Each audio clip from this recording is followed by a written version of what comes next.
Now, let us look at the topic of higher order derivatives.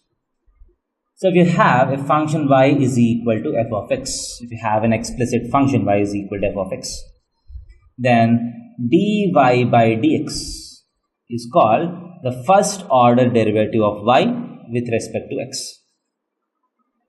First order derivative of y with respect to x.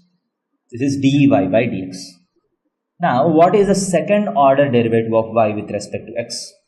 We usually denote it as d square y by dx square, or you also denote it as y suffix 2. This also denotes the second order derivative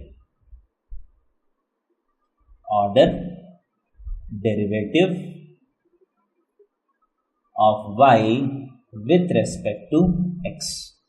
And what is d square y by dx square? It is nothing but d by dx of dy by dx. So dy by dx is the first derivative function, and if you differentiate that function again with respect to x, we call that differentiation as second order derivative, and we denote it as d square y by dx square. Be careful about this. It's not d square y by d square x. It is d square y by dx square. Now simply we can also have third order differential. So d cube y by dx cube, or you can also write it as y3, is the third order differential. Third order derivative of y with respect to x. Third order derivative of y with respect to x.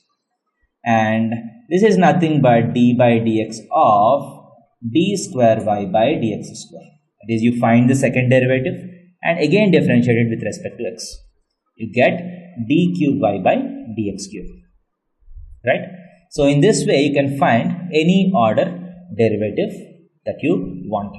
So for an explicit function, higher order derivatives are very straightforward. You go on differentiating again and again. But higher order derivatives are quite tricky for parametric functions.